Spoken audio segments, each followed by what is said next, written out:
Inside Digital Transformation Podcast. Inside Digital Transformation explores how organizations of every size and shape are using technology today to survive and thrive in the face of relentless change. If you are a business or technology leader charged with making the most of digital transformation in your organization, then this podcast is for you. And now here's your host, Alan Bernard, a technology journalist, editor, and copywriter who has been covering the intersection of business and technology for over 2 decades. Hi, everyone. Thanks for tuning in. In today's episode, I'm speaking with Theresa Lanowitz, head of Cybersecurity Evangelism at AT&T Business, about the ever-expanding compute edge. The edge is evolving rapidly, and most organizations are actively embracing the business opportunities it brings, but it is complex. So securing it is more important than ever. Thankfully, security is a boardroom imperative today, so CXOs have the mandate and hopefully the resources they need to stay one step ahead of the bad guys. Well, Theresa, thank you for being here. Thanks very much for having me. It's really wonderful to speak with you, Alan. So today we're talking about edge security. Obviously, it's a topic that's getting bigger and bigger all the time, right? You know, it's been a long time since the network perimeter was defined by a corporate firewall. But, you know, the edge continues to expand with IoT, third parties, cloud, right? I mean, just you can throw in some technologies there if you feel like it. So I wanted to start off with defining what the edge actually is today and see if you could help people understand how it's evolved, where it was, where it used to be, like the network perimeter, and now where is it today? And then we'll talk about where it's going to go. Yeah, edge is one of those buzzwords that we hear so much of today. And if you ask 10 different people to define edge, you'll probably get 12 different answers. And one of the things that we've recently done at AT&T Cybersecurity is we launched our annual AT&T Cybersecurity Insights report. And the subtitle of this year's is Edge Ecosystem. And as we were doing the primary research on this, we realized that the definition of edge is very much in flux. It means different things to different people. And so for the purpose of the report, and when I talk about edge, the kind of the conditions that I like to use or the parameters that I like to use, it's software defined. That can be on-prem or in the cloud. The applications, the hosting, the workloads, it's closer to where that data is being generated and consumed because edge is all about data. And it's a distributed model of management, intelligence, and networks.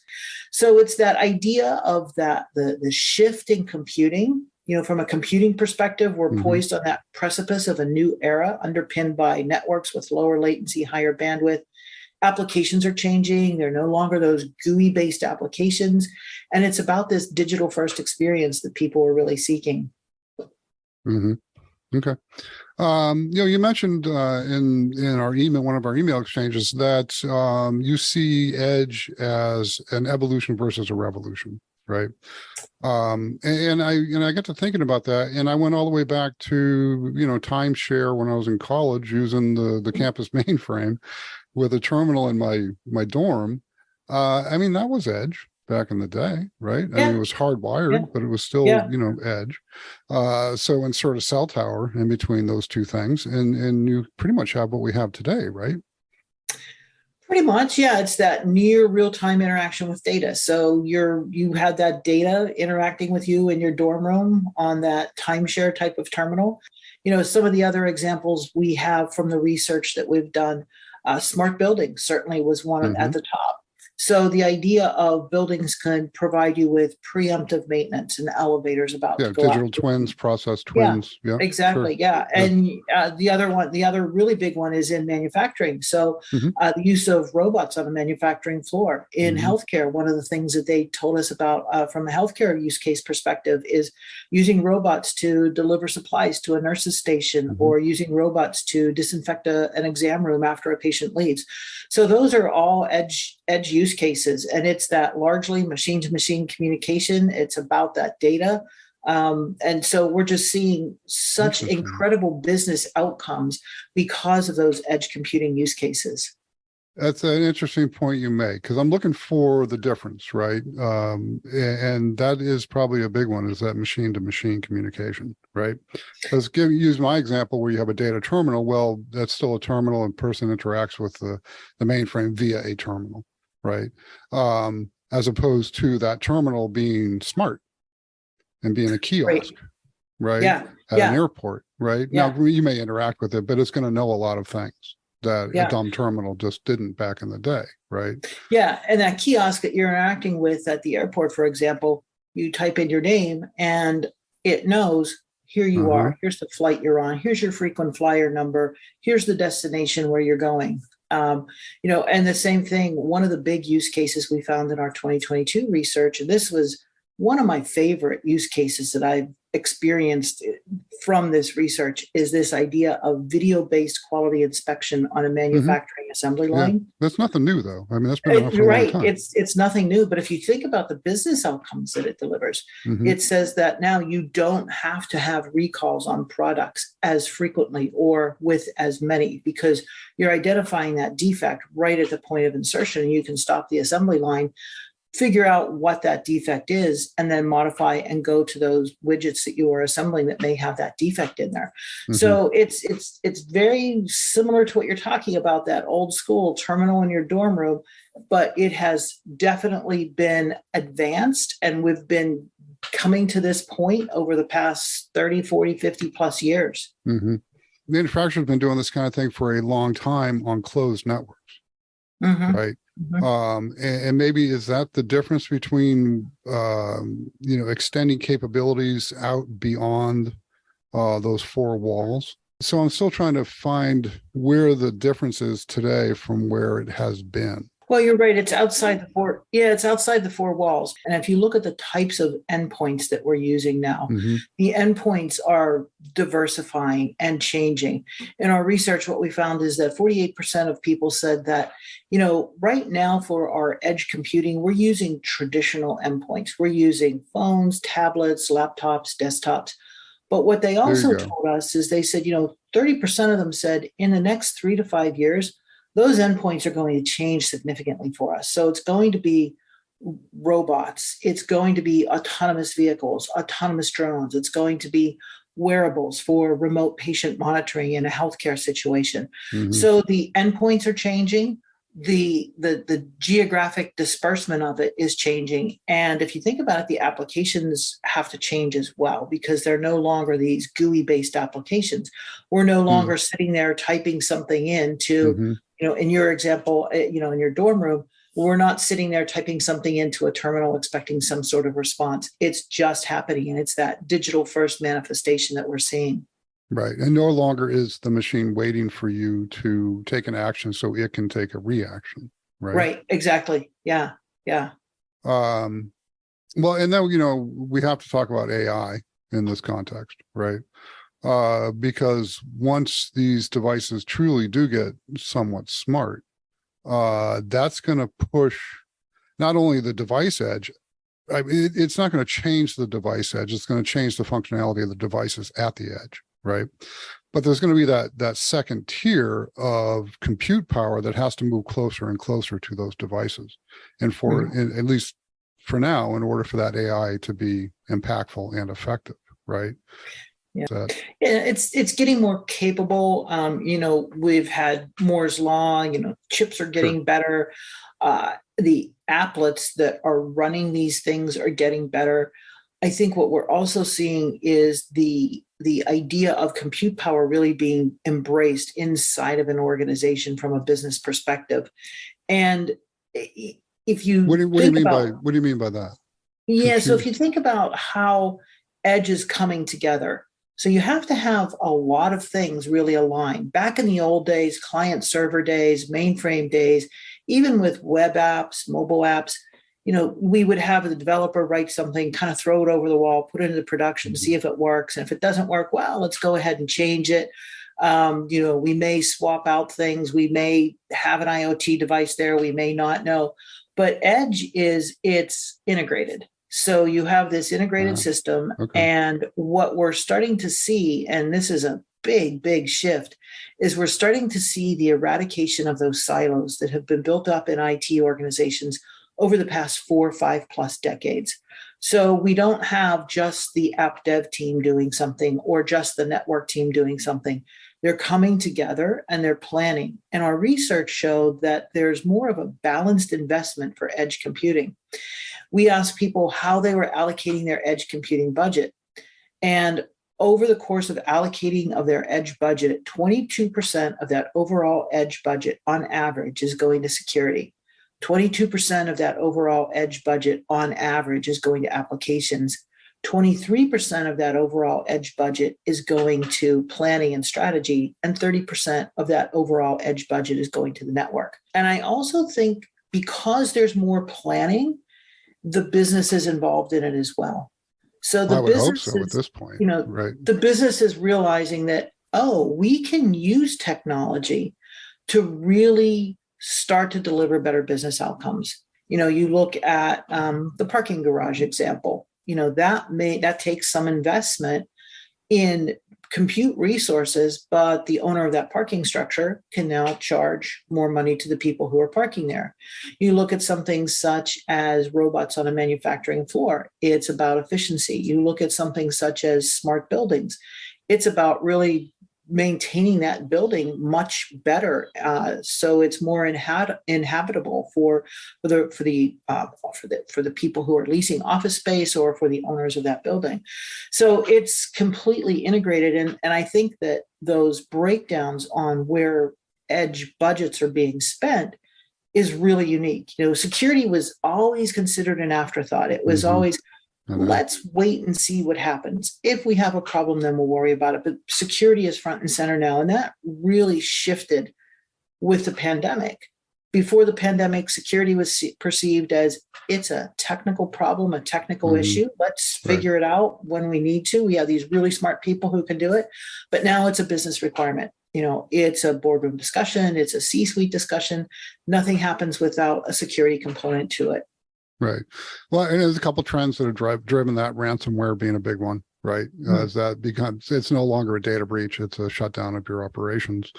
The WannaCry virus and what it did to Maersk and a number of other companies that shut down their operations worldwide, right? Which I think opened a lot of people's eyes to just what they were actually dealing with. Right. But I was thinking about the comment you say it's an integrated approach and the business is getting involved early. And I thought about cloud, right? Cloud's been with us, public cloud hyperscalers, since 2006, I think, was when AWS launched, right? But that's been primarily a technology discussion, right? Among IT people, the utilization rates and how to better align IT with budgets, basically, right? How to get more for less, right? And we'll just go to the cloud. And now you're seeing repatriation trends where apps that don't really need to be in the cloud are now being brought back into data centers because it's more, the TCO is better. And so, and things like that. But with Edge, I'm wondering if because Edge is by almost definition, almost by default, maybe that's the wrong way to think about it, but customer facing, in many instances, the business is getting involved early because they do see it as a business imperative, perhaps, to get the edge right, because customers are horribly unforgiving, right? But go ahead and run with that. Run with that if you think that has legs. That thought. I think you're right. I mean, you bring up a really interesting point about cloud. Back in 2006, it was all about let's achieve better. Let's reduce our capex, achieve better opex, and that was a business discussion. It was really a financial discussion. But now, if you look at what Edge is doing, Edge is saying, "All right, we are going to take these endpoints and make them work for us. We are going to take this data and make it work for us." So Edge is really about, as you said, being closer to the user, being closer to that customer. And that customer is getting things back in forms of data. So in the instance of a smart building, the preemptive maintenance, the maintenance people were looking at logs and screens versus going around and doing physical checks. In the example of video quality-based inspection, that is happening real time on the assembly line. And it's amazing the outcomes that you can drive from something like that. You look at the use of one of the big use cases we had last year was virtual healthcare. And that was, of course, spurred on by the pandemic because everybody wanted to have a video conversation with their doctor versus going into the office. Mm-hmm. So those types of things, they are really about business outcomes. You're closer to the customer. You are making sure that you're looking after that asset that is going to be able to make some money for you versus a static asset. I mean, it doesn't make much of a difference what type of hyperscaler you're running on. You're running on a hyperscaler because of what it can give you from a technical perspective. But these edge use cases are they're about business outcomes. Yeah, I was going to say that when I use the term customer, it could be an internal customer as well. Yeah. So if you run a manufacturing facility, if you're a construction company, you have a lot of expensive assets when sitting idle, don't do you any good, or often you don't know where they are. Right, is not uncommon to not know where a bulldozer is at all times. And so that's an internal use case that has significant business ramifications. And it seems to me with the edge, you can get out and get more preventative, more proactive.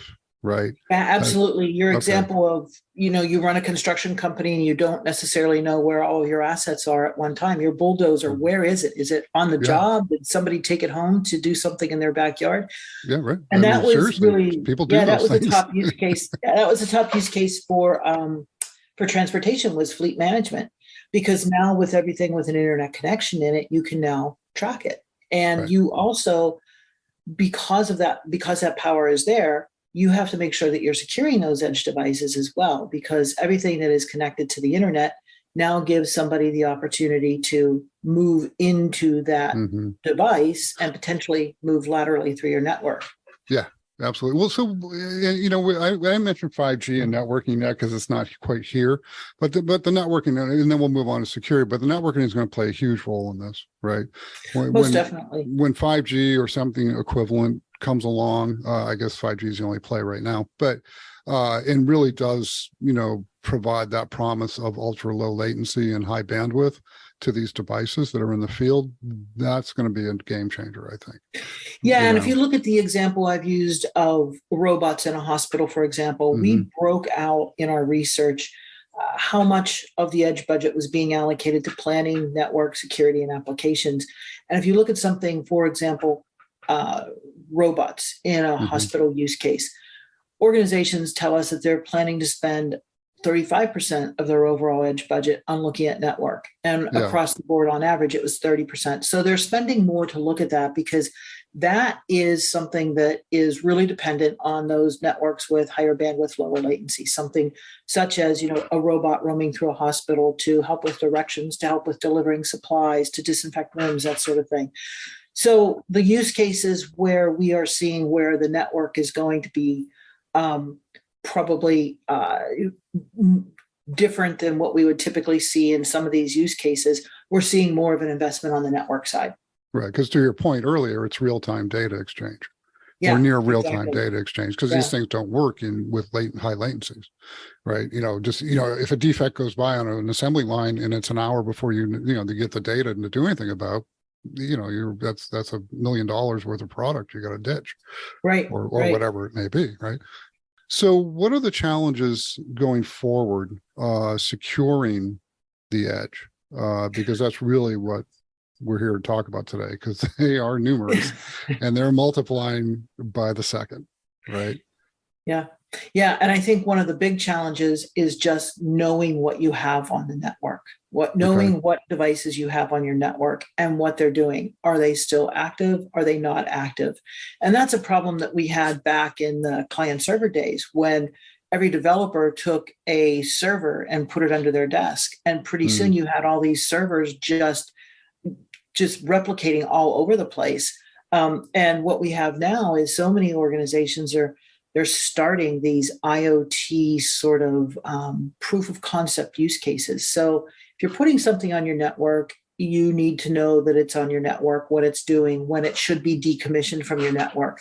And what you're starting to see with devices that really helps with this is a device manufacturer will say, to deploy this device, you cannot use the factory set password. You cannot use 1, 2, 3, 4, or A, B, C, D, which is just great, right? I mean, that is one of the things that we've seen so many times with attacks into an IoT device and then lateral movement. So the devices, right? The most popular password, admin. It's been around forever. So go ahead. I was at a security conference last week, and somebody said they went into an office to do a security audit, and the person said, "Well, last time you were here, we had our passwords taped to the top of our keyboards. Now we have them taped under our keyboards." And he said, "That's an improvement, but let's be a little bit more secure." So that's that's our starting point. And that's scary at this point in 2023. Yeah, that's pretty scary, to think about that when these devices are going to proliferate. They already are. Yeah. And that's the thing. It's not like this is some new thing. Edge is here. So, all right. So first thing, okay. So back to the challenges. So knowing what's on your network, just knowing basic IT asset management, what's on my network, what kind of device is it, whose device is it, right?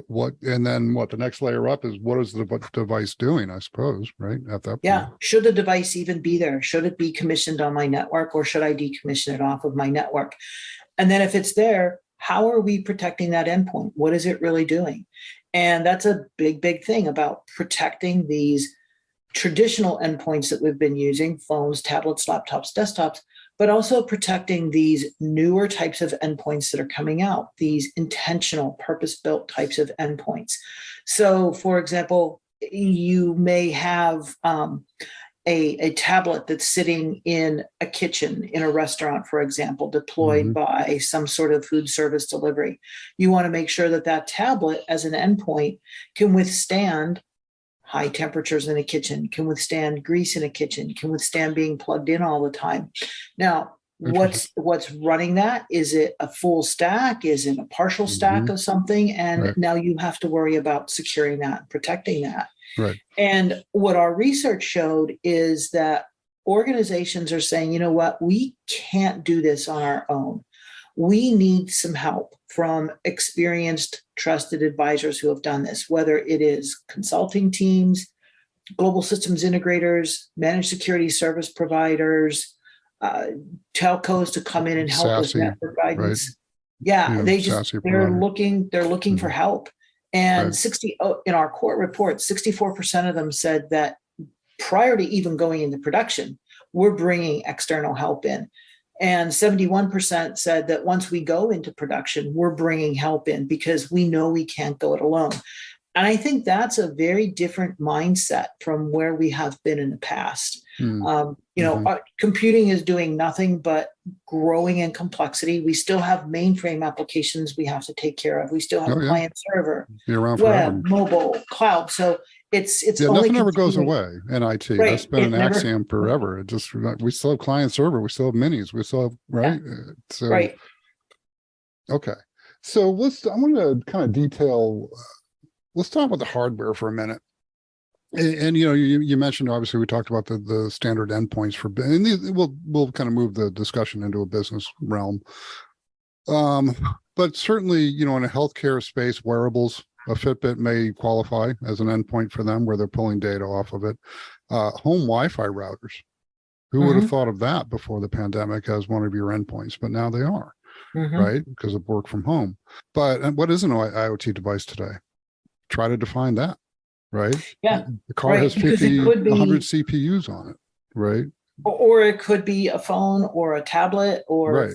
If you look at the device as an integrated whole, my phone is an incredible IoT device. But you talk about it in a singular fashion, you miss the fact that it has a number of different avenues to break into it, right? A number of attack vectors to get into my phone. The least of which is to figure out my password, right? Or to know my password and get in. Hopefully your password's not 1, 2, 3, 4. It's not. It's my face now. Actually, I'm using biometrics because with Apple, you don't have a choice, really, honestly. It's so hard to use without, but things like that. So where else though, should people be thinking about the edge device, right? How else should people be defining edge devices today? Yeah, and that's a really interesting aspect. So as I mentioned, robots, drones, autonomous cars, autonomous planes, rockets, and so on. All the Oh yeah, industrial, SpaceX rockets, right? yeah, SpaceX it lands. Yeah. rocket Okay. Yeah. There you go. rockets. You mentioned earlier construction equipment, anything that is connected to the internet. You go into a hospital, any of the devices that are monitoring vitals, any of the instruments that a surgeon is using in an operating room, in a hospital, point of sale. You go into the gift shop to buy something, point of sale. So anything that is connected to the internet is that proverbial endpoint. So if we try to lump it into a category, anything that's connected to the internet that exchanges data with your core systems, perhaps, is a way to think about it. Yeah. Yeah. And I say core system because edge networks, CDNs, for example, may not transfer your request for name a Netflix show, right? A popular Netflix show back to the core. It might, but it may not. It may just sit on those servers that are close to you and feed you up the data there. You know what I mean?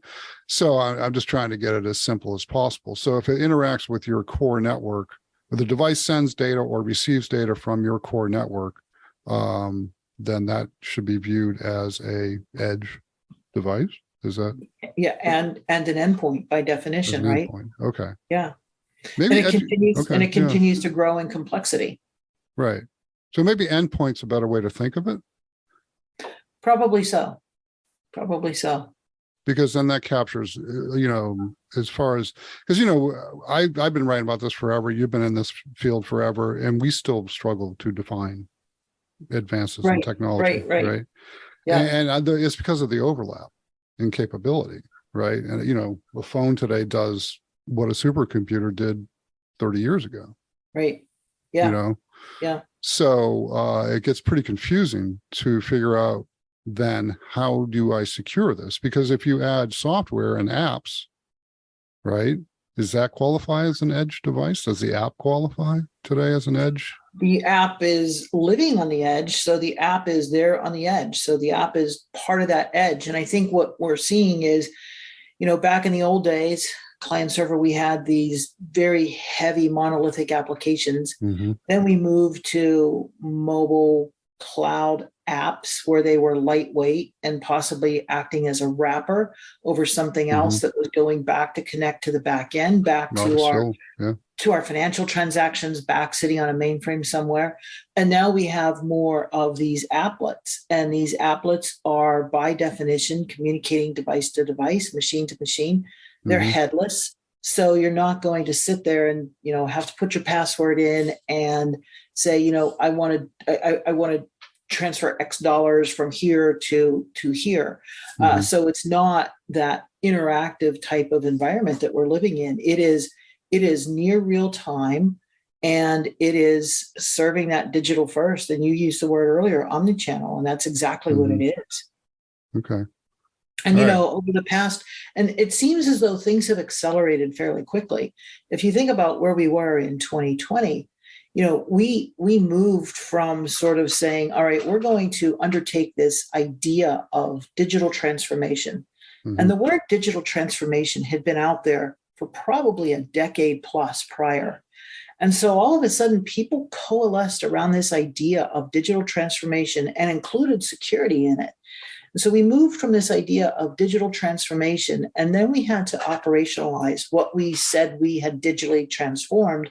And now it's really about delivering that digital first experience through that digital transformation, operationalizing it, and now delivering that digital first experience. Right. Yeah, this is a global phenomenon too. Right. I mean, it's actually advancing much faster in other areas outside of the United States because of the ease of use, the ability to move banking and finance, for example, downstream, to people who really need it, who never had it before, but now they have a phone, right? Yeah, you know what I mean?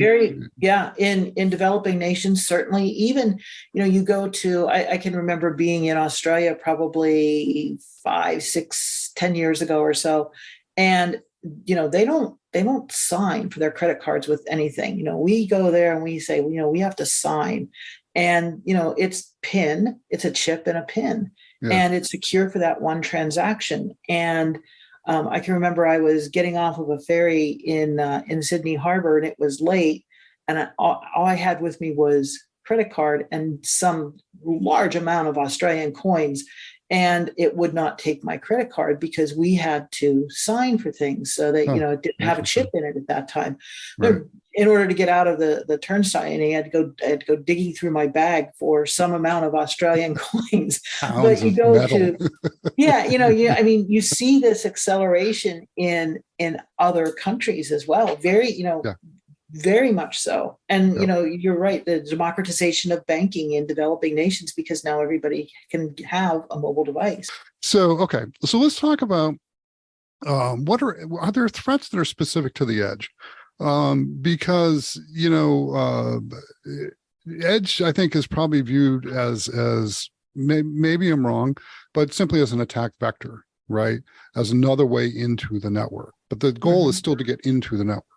So you get the edge device, you move laterally or right to privilege escalation or whatever you need to do to get up into the core systems and then start doing your dirty work there, right? But are there edge specific threats that people need to be aware of?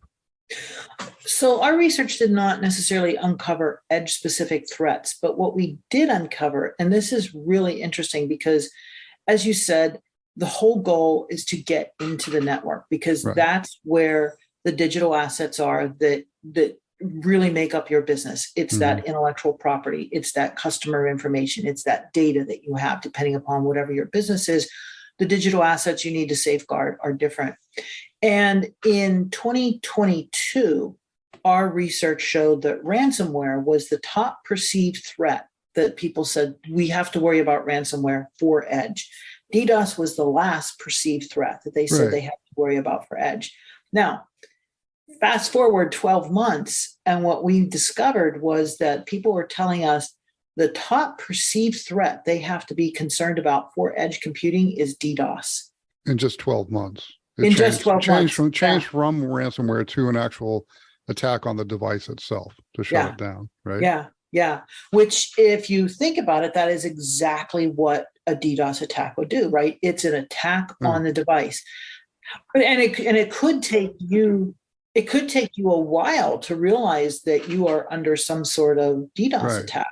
Yeah. And the interesting thing that we found, though, is we said, which cybersecurity controls do you think, from your perspective, are worthwhile to deploy or not worthwhile to deploy?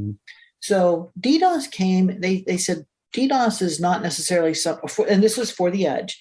And they said, DDoS is not necessarily something that we would say is worthwhile to deploy. But yet then that same pool of people came back and said, DDoS is our number one threat concern. So that to me was really interesting. And it shows, I think, this cultural shift that we're seeing with security, where DDoS has been running in the background almost as an insurance policy. And when you need it, you need it. And then when a DDoS attack does occur, you have to be very, very quick to be able to remediate it and make sure that everything is going to be okay. So, there are definitely ways to prevent it by using network services providers. We're not mentioning names of vendors here, but you could do that with your own networking, I assume. Right. And so, but you have to, I guess you have to be thinking about that, to your point earlier, ahead of time. Right? Yeah, you do. You have to be thinking about it ahead of time.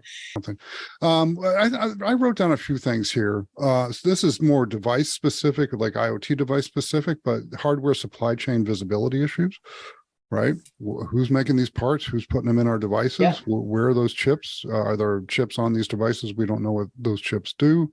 Right? Is it calling home on its own? Right? That type of thing. Low power OSs, stripped down versions of Linux, for example, are very common, is my understanding, on IoT devices or custom developed, OSs. Lack of security operations center oversight. So one of the things in the research I was doing for the call that I noticed or saw somebody point out was with containers, for example, in a multi-cloud environment, you can run the entire thing using Kubernetes across all of those different clouds, right? But there's nothing like that for IoT. Right. Yeah. So you don't have any visibility into what the devices are doing. Now, again, maybe at the gateway level, I keep going back to the gateways because you can put a lot of power on a gateway. It's basically Right. a small computer that's everything, the mothership for all those little devices. So I don't know how, much more than that. And of course, the network protocols themselves. I've written about those years ago, some of those years ago, but are they secure, right? For the communication protocols for these devices. And then the thing that we talked about earlier was patching. And I think from the report, patching still is a low priority, which seems to me to be just, I don't know, it just doesn't seem very smart. And in both 2022 and 2023, our survey respondents are not taking patching seriously. Well, why do you think that is the case? Because maybe because of zero trust or something, people are like, well, the device authenticated the network, it must be okay. Well, if you authenticate a device to the network and it's compromised, you're still authenticating a compromised device. It's still compromised. Right? Yeah. And so it doesn't, it seems to me there's a logic gap in here, but maybe I don't know. I don't run IT shops, so I'm not a network admin. Yeah. And so I think, I think the big thing with patching is people say it's reactive and time consuming. And that's not necessarily true anymore because you're very proactive with your patching.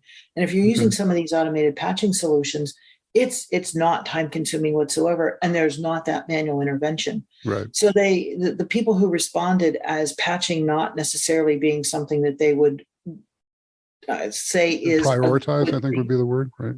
Yeah. So they're not prioritizing this. It's not that they're not doing it. It's just, as always, it just seems to be a low down on the totem pole thing. So what are they doing? Well, what are people doing to secure firewall at the network edge, intrusion detection prevention? And what we also found out is that the more edge use cases somebody brings into their organization or somebody is working on, the more they start to see value in controls. So especially protecting those endpoints. So the more use cases, the more value they see in the controls. And I think you listen to that statement and you say, well, obviously that would be the case.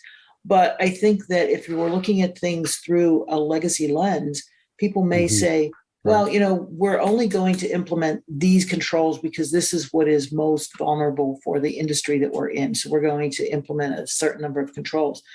But once you start bringing in IoT devices, that world suddenly changes. And so they're suddenly realizing that, what we have been doing in the past, we have to really up our game and really increase what we're doing for security controls moving forward and see what happens. I was just thinking that a lot of what we're talking about already is in play. I mean, edge is not a new thing, right? I guess what we're talking about here is proliferation of a dramatic proliferation of what's already been happening. But what we're talking about is that next level up, right? Where it's not just making an existing process more efficient, it's about expanding that process into a service or turning that service into a business. Yeah, and it's about continuing that innovation. And if you really look at things, I mean, everything old is new again. We went through this from mainframe to client server to web to mobile to cloud, now to edge. But the innovation just keeps getting better and better because businesses are getting smarter. The idea of compute is embedded, no pun intended, but the idea of compute is embedded in all of us from a very, very young age. Yeah. And we started to see this probably 10, 15 years ago when we started to see some of these mobile apps come out. And suddenly the business said, we need to do a better job of making our business apps more user-friendly. So we started to see the gamification of business apps. And now the business is saying, you know what, I can do things much more efficiently. I have better visibility into the results. I have better visibility into the controls. So if you think of a robot delivering a certain number of bits of medication to a nurse's station, for example, they're secure in that robot when the robot leaves point A, goes to point B, and there's the control then, okay, you're taking out certain bits, a certain amount of medication when you get to the nurse's station. So there's far more visibility, far more control in what is going on. And that helps overall business as well. Okay, well, I think that's going to do it for me, Theresa. We're on the hour. It's been a great call. I appreciate all your insight. Yeah, it's been really great. Thanks for having me on the show. And I'd like to direct people to cybersecurity.att.com. and download a copy of the AT&T Cybersecurity Insights report. All right. Well, Theresa, have a good day. Take care. All right. Thanks very much, Alan. Take care. Cheers. Bye-bye. If you liked this episode, please tell your friends and check out our other shows. You can find Inside DT on all the major hosting platforms, including Apple, Amazon, Spotify, and Google. Talk to you soon.